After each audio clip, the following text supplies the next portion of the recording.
Selamat pagi, saudara-saudari. Jemaat damai ada damai.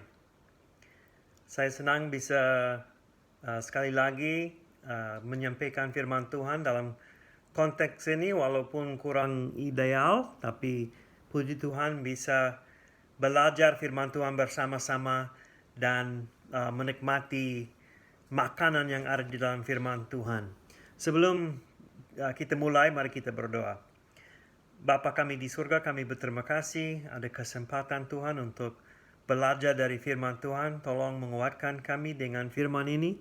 Tolong membuka hati dan pikiran kami untuk menerima kebenaran yang ada di dalam firman. Kami berdoa dalam nama Yesus Kristus. Amin.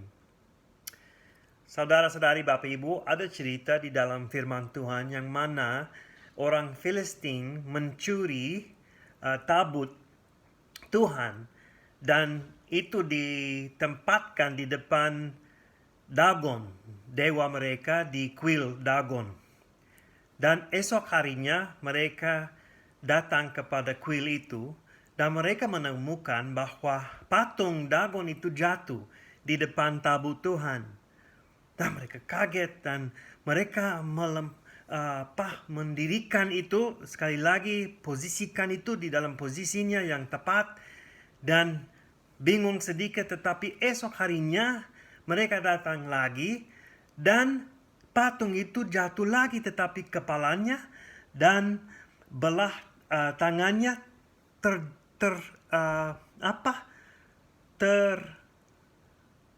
saya harus cari ini dan itu terpenggal dan terpelanting ke abang pintu. Dan mereka kaget. Bagaimana ini bisa terjadi? Ini agak lucu, tetapi kita harus memikirkan dari pandangan orang Filistin itu. Mereka takut sekali. Takut karena mereka lebih sadar bahwa Allah Israel ini sangat kuat. Jauh lebih kuat dari Dagon, dewa mereka. Dan kita tahu bahwa Allah tidak bermain-main dengan berhala. Dia tidak akan bertahan jika penciptaannya menggantikan kemuliaan Tuhan dengan hal-hal lain. Jadi Allah akan menghancurkan pemberhalaan. Ini tema untuk hari ini. Hari ini kita akan mulai suatu seri baru dari kitab Mika dan kita akan belajar langsung sikap Allah terhadap berhala. Mari kita membuka Alkitab masing-masing. Saya akan membaca Mika pasal 1 ayat 1 sampai 16. Jadi ada Amos, ada Yunus, dan ada Amos dan Obadya dan Yunus dan ada Mika. Mika pasal 1 ayat 1 sampai 16. Firman Tuhan yang datang kepada Mika, orang Moreshet, pada zaman Yotam, Ahaz dan Hizkia, raja-raja Yehuda, yakni berkenaan dengan yang dilihatnya tentang Samaria dan Yerusalem. Dengarlah hai bangsa-bangsa sekalian, perhatikanlah hai bumi serta isinya. Biarlah Tuhan Allah menjadi saksi terhadap kamu, yakni Tuhan dari baitnya yang kudus. Sebab sesungguhnya Tuhan keluar dari tempatnya dan turun berjejak di atas bukit-bukit bumi. Luluhlah gunung-gunung di bawah kakinya, dan lembah-lembah terbelah seperti liling di depan api, seperti air tercurah di penurunan. Semuanya ini terjadi karena pelanggaran Yakub dan karena dosa kaum Israel. Pelanggaran Yakub itu apa? Bukankah itu Samaria? Dosa kaum Yahudi itu apa? Bukankah itu Yerusalem? Sebab itu aku akan membuat Samaria menjadi timbunan puing di padang, menjadi tempat penanaman pohon anggur. Aku akan menggulingkan batu-batunya ke dalam lembah dan akan menyingkapkan dasar-dasarnya. segala patungnya akan diremukkan, segala upah sundalnya akan dibakar, dan segala berhalanya akan kuhancurkan. Sebab dari upah sundal dikumpulkan semuanya itu, dan akan kembali menjadi upah sundal. Karena inilah aku hendak berkeluh kesah dan meratap, hendak berjalan dengan tidak berkasut dan telanjang, hendak melolong seperti serigala dan meraung seperti burung unta. Sebab lukanya tidak dapat sembuh, sudah menjalar ke Yehuda, sudah sampai ke pintu gerbang bangsaku ke Yerusalem. Di Gad janganlah sampaikan berita, janganlah sekali-kali menangis. Baiklah gulingkan dirimu dalam debu di Bet Leafra. Berkemaslah hai penduduk Safir. Dengan telanjang dan malu, tidak berani keluar penduduk Zanaan. Ratapan Bet Hazael menghalangi engkau untuk tetap berdiri. Dengan bimbang penduduk Marot berharap akan kebaikan, sebab malapetaka turun daripada Tuhan sampai ke pintu gerbang Yerusalem. Pasanglah kuda teji pada kereta, hai penduduk Lakis. Inilah permulaan dosa bagi putri Sion, sebab pada mula terdapat pelanggaran Israel. Sebab itu baiklah diberi hadiah perpisahan kepada Moreshet Gad, rumah-rumah Akzib akan menjadi tipu daya bagi raja-raja Israel. Penakluk masih akan kudatangkan kepadamu, hai penduduk Maresya. Kemuliaan Israel akan sampai di Adulam. Cukurlah dan gundulkanlah kepalamu karena anak-anak kesayanganmu.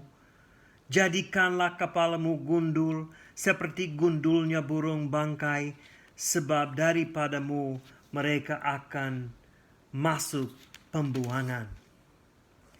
Nabi Mika melayani sebelum Samaria dan kerajaan Israel jatuh sampai ke kepemimpinan Raja Hizkia, Raja Yehuda pada abad yang ke-8 menjelang abad yang ke-7. Jadi dia bernubuat tentang kehancuran kerajaan utara dan memang itu digenapi dalam kehidupan Mika. Dan dia bernubuat tentang kehancuran kerajaan selatan dan dia melihat pemulihan di Yerusalem di bawah pemerintahan Hizkia. Jadi Nabi Mika beda dari Yeremia, beda dari Yehezkiel, yang mana mereka bernubuat tetapi itu tidak diterima, itu ditolak, dan pesan dari Tuhan tidak didengar. Tetapi pada waktu pelayanan Mika di Yehuda, pesannya didengar dan diikuti. Kitab ini diatur dengan beberapa peramal yang tidak dengan sembarangan. Peramal yang pertama, pasal yang pertama dan pasal yang kedua membahas tentang hukuman dan sedikit tentang keselamatan. Peramal yang kedua, pasal 3 sampai pasal 5, melanjutkan tema hukuman itu, tetapi juga tema juru selamat yang akan datang atau keselamatan yang akan datang. Peramal yang ketiga, pasal 6 dan pasal 7, melanjutkan tema hukuman, tetapi melihat keselamatan yang terakhir, yang final. Kitab Mika kadang-kadang dianggap seperti versi kecil kitab Yesaya. Jadi beberapa tema di dalam kitab ini mirip tema yang ada di dalam kitab Yesaya yang lebih besar. Ini menarik karena nama Mika berarti siapakah seperti Yahweh. Mikaya. Mi siapakah seperti Yahweh. Pertanyaan ini muncul lagi di dalam pasal 7 ayat 18. Siapakah Allah seperti engkau? Jadi kitab ini mulai dengan nama nabi dengan arti siapakah seperti Yahweh dan mengakhir dengan pertanyaan ini lagi. Tema besar di dalam kitab Mika berkaitan dengan jawaban pertanyaan itu. siapakah seperti Yahweh. Jadi lebih baik dalam seri ini kita memperhatikan penjelasan tentang siapakah Allah dalam Mika. Nah, untuk ayat yang pertama ada pendahuluan untuk kitab ini. Kita belajar, kita membaca bahwa kitab ini disampaikan oleh Mika, siapakah seperti Allah, seorang nabi dari Moreshet. Posisi Moreshet di daerah Yehuda, dekat kota Gad dan Lakish, kira-kira 40 km dari Yerusalem. Pelayanan Mika pada waktu kerajaan Yotam, Ahaz, dan Hizkia. Kemungkinan besar sebelum kehancuran Samaria pada 722 sampai kira-kira 701 pada waktu Sanherib masuk dan merusakkan beberapa kota. Kesan ini berkaitan dengan Samaria dan Yerusalem. Pesan ini berkaitan dengan Samaria dan Yerusalem. Samaria adalah pusat kerajaan utara. Yerusalem adalah pusat kerajaan selatan. Pasal 1 ayat 2 sampai 7 tentang Samaria dan pasal 1 ayat 8 sampai pasal 2 ayat 13 tentang Yerusalem. Jika kita bertanya, siapakah seperti Yahweh? Siapakah seperti Allah? Apa jawabannya? Kita langsung belajar bahwa Allah adalah Allah yang membenci pemberhalaan.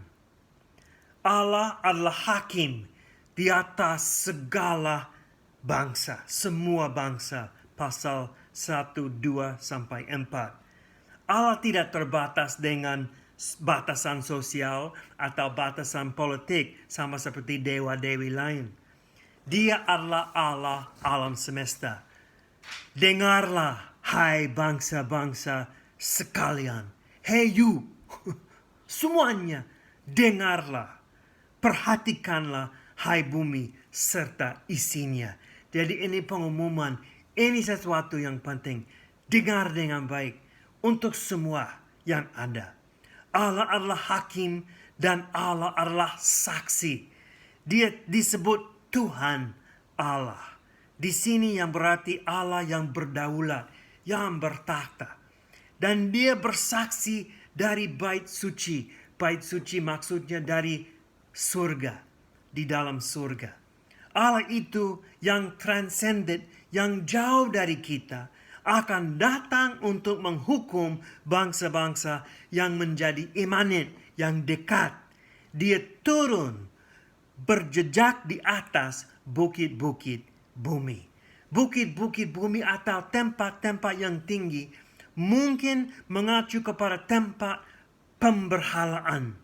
Mesbah-mesbah yang dipakai untuk mempersembahkan korban kepada dewa-dewi. Allah akan menghancurkan semuanya. Allah tidak bermain-main dengan berhala. Gunung-gunung pun tidak bisa bertahan. Bumi ini seperti lilin di depan api. Kita lihat penjelasan Allah seperti ini dalam kitab Nahum. Kitab Nahum, pasal ini setelah Mika, pasal 1 ayat 5 dan 6. Gunung-gunung gemetar terhadap dia, dan bukit-bukit mencair, bumi menjadi sunyi sepi di hadapannya, dunia serta seluruh pendudukannya. Siapa yang tahan berdiri menghadapi geramnya? Dan siapakah yang tahan tegak terhadap murkanya? Yang bernyala-nyala, kehangatan amarahnya tercurah seperti api, dan gunung-gunung batu menjadi roboh di hadapannya. Juga kita bisa lihat Keluaran pasal 20. Keluaran pasal 20 ayat 18 sampai 21. Ini gambaran tentang Allah. Seluruh bangsa itu menyaksi guru mengguntur, kilat sabung menyabung, sangkakala berbunyi, dan gunung berasap. Maka bangsa itu takut dan gemetar, dan mereka berdiri jauh-jauh.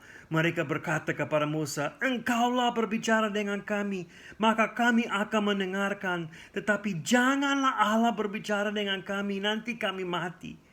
Tetapi Musa berkata kepada bangsa itu, "Janganlah takut, sebab Allah telah datang dengan maksud untuk mencoba kamu, dan dengan maksud supaya takut akan Dia ada padamu, agar kamu jangan berbuat dosa." Adapun bangsa ini berdiri jauh-jauh, tetapi Musa pergi mendekati embun yang kelam di mana Allah ada. Allah semesta sudah mengerti, alam semesta sudah mengerti siapakah Allah. Jika gunung-gunung dan lembah-lembah itu seperti itu, kenapa bukan manusia? Padahal umat Allah. Allah akan datang, kita lihat dalam ayat yang ke-5 sampai ke-7 dalam Mika 1. Dia datang dengan hukuman oleh karena ada pemberhalaan di Samaria dan Yerusalem. Mungkin jika seorang Samaria atau orang Yerusalem mendengar penjelasan tentang hukuman Allah terhadap bumi ini, mereka bisa berkata, "Puji Tuhan, ya Allah, ye, go, hore, Allah akan menghancurkan semua itu." Tetapi kemudian perhatian Allah menuju ke Samaria dan Yerusalem. Kenapa Allah datang untuk menghukum? Karena pelanggaran Yakub dan karena dosa kaum Israel. Pelanggaran apa? Samaria dan Yerusalem. Kota-kota itu menjadi tempat pelanggaran, tempat dosa, tempat pemberhalaan. Apa yang akan terjadi? Segala patungnya akan diremukkan, segala upah sundalnya akan dibakar, dan segala berhalanya akan hancurkan. Israel bersina dengan bangsa-bangsa lain, dan mereka bersina dengan dewa-dewi lain. Mereka menggantikan kemuliaan Allah yang maha kudus, yang maha tinggi, dengan dewa-dewi yang jelek dan keji. Memperhatikan kata ini dalam ayat yang ke-7. Ku hancurkan. Allah peduli tentang kemuliaannya. Dia tidak mau membagikan kemuliaannya dengan berhala lain atau dengan apa saja. Sangat tidak masuk akal untuk menggantikan kemuliaan Allah dengan dewa-dewi atau sesuatu yang diciptakan. Seperti kalau kita berdiri di depan sebuah lilin dan matahari, dan kita memilih lilin itu sebagai hal yang lebih mulia. Nah, ini tidak masuk akal. Tetapi itu dibuat kalau ada orang manusia yang dicipta memilih yang diciptakan lebih mulia dibandingkan dengan pencipta. Itu tidak masuk akal. Itu bebal sekali jika kita yang dicipta menggantikan kemuliaan Allah dengan hal lain yang dicipta. Itu menghancurkan kita. Itu sebabnya Allah membenci pemberhalaan, karena pemberhalaan merusakkan penciptaannya. Terus kita lihat dalam ayat yang ke-8 sampai 16. Setelah jelasnya bahwa Allah membenci pemberhalaan, apa seharusnya menjadi respons kita?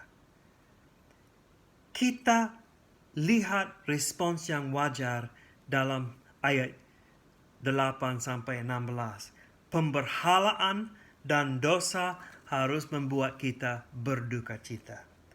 Lihat respons Nabi Mika. Dia berkeluh kesah dan meratap dalam ayat yang ke-8. Dia menjelaskan perasaan dan ratapan seperti bunyi serigala atau burung hantu. Burung serigala itu seekor binatang di padang gurun, juga burung hantu. Dia melengking. Dia sangat berduka cita. Seperti melengking sekali oleh karena masalah yang ada di dalam bangsanya. Karena dosa yang dibuat umat Allah. Matius pasal 5 ayat 8 berkata, berbahagialah orang yang berduka cita, karena mereka akan dihiburkan. Apa artinya berduka cita di situ? Itu berarti bahwa orang melihat dosa di dalam kehidupannya sendiri, dia melihat dosa yang ada di dalam masyarakatnya, mungkin keluarganya, dan dia berduka cita. Dia sakit hati karena dosa-dosa itu. Dan kita lihat dalam situasi ini bahwa dosa menjalar ke Yehuda. Dosa seperti itu, seperti penyakit wabah, dosa seperti COVID-19, sudah sampai dalam bahasa Ibrani, dalam pasal ayat yang 9, sudah sampai ke pintu gerbang bangsaku ke Yerusalem. Itu berarti bukan kita saja yang terlibat. Itu berarti penyakit seperti ini, seperti wabah, seperti penyakit di dalam tubuh seorang yang mulai di tangan tetapi berjalan ke seluruh tubuh. Dosa biasanya seperti penyakit. Bukan kita saja yang terlibat. Jika saya menyembah berhala, hal itu akan berdampak kepada keluarga saya, kepada teman saya, dan dosa itu akan menjalar. Galatia pasal 5 ayat 7 sampai 9, dalam konteks keberatan peraturan sunat menjelaskan dampak dosa.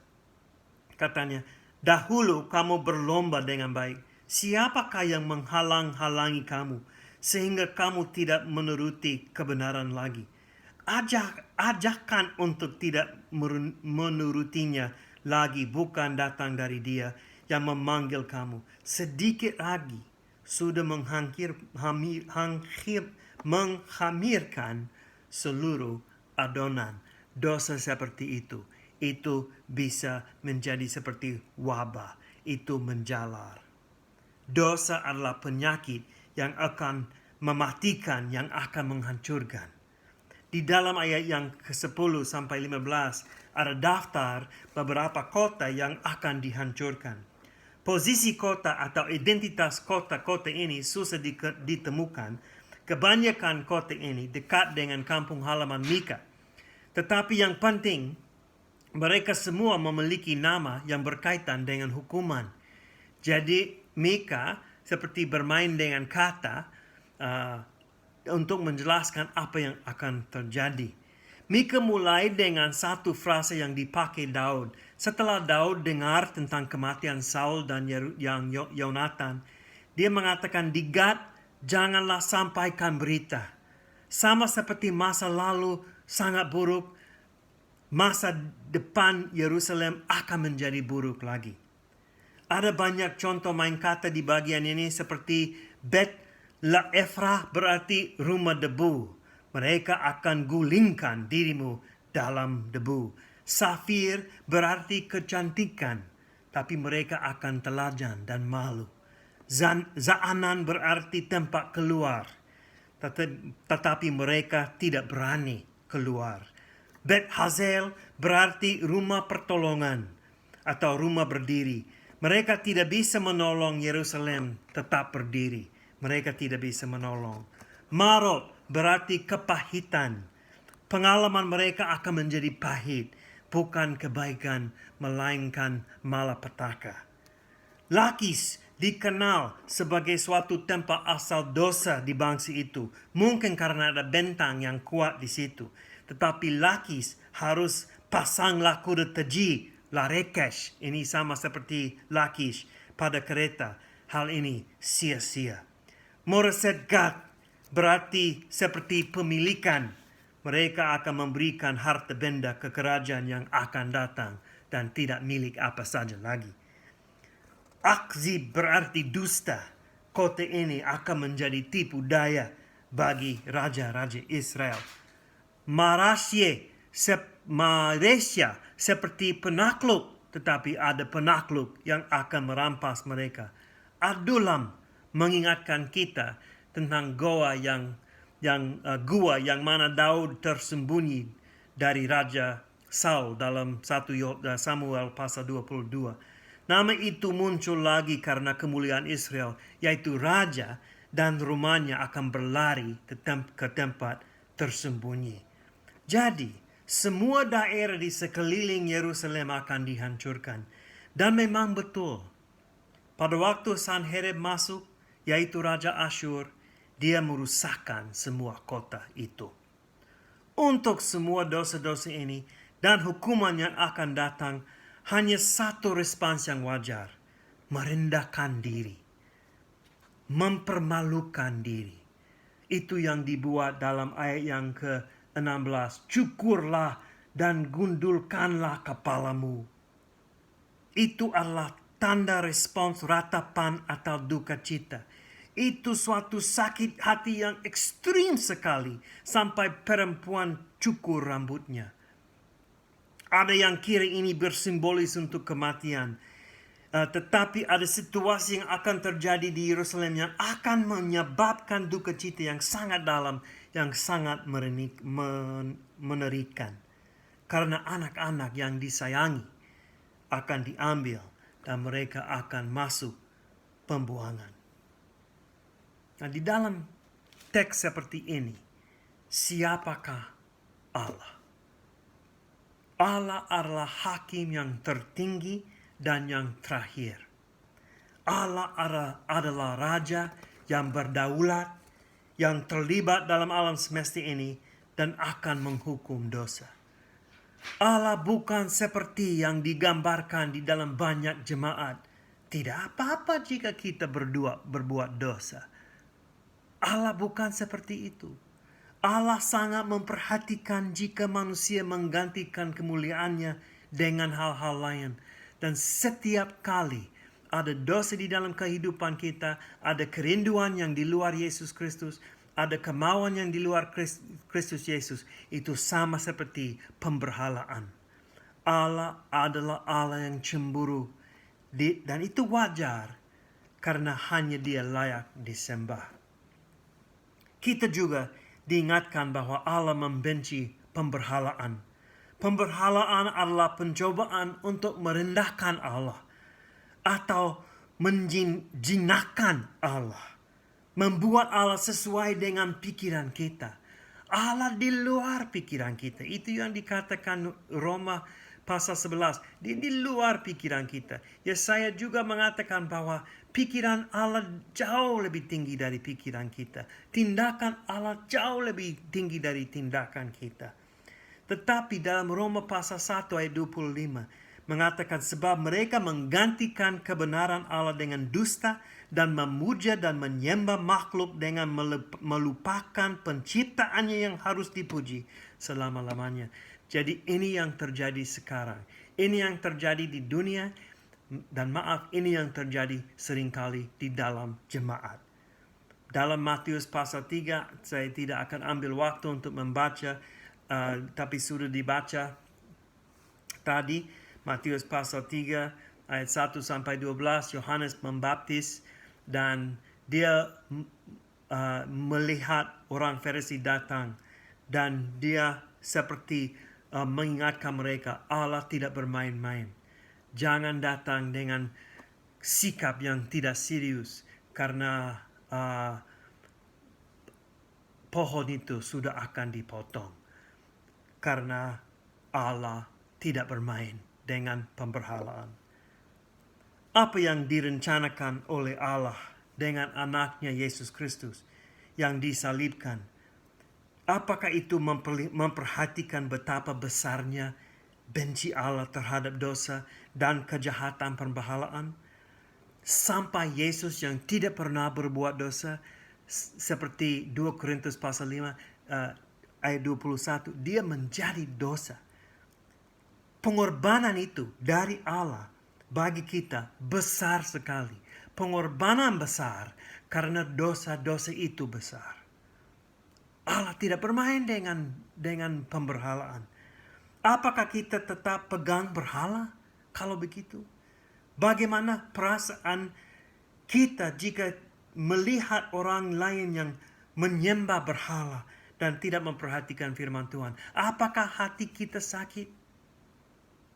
Mazmur pasal 119 ayat 136 mengatakan, Air mataku berlinang seperti aliran air, karena orang tidak berpegang pada Taurat-Mu. Semua berhala akan jatuh. Semua sistem pemerintahan, sistem ekonomi, sistem sosial tanpa Allah akan jatuh. Lakis dikenal sebagai kota yang dengan benteng yang lebih tinggi dan kuat, tetapi itu pun jatuh pada tahun 701 dan sekali lagi 586. Mari kita menjadi seperti Yesus dalam perasaannya terhadap orang yang tersesat. Dengarlah ratapan Yesus dalam Matius pasal 23 ayat 37. Yerusalem, Yerusalem, engkau yang membunuh nabi-nabi dan melempari dengan batu orang-orang yang diutus kepadamu.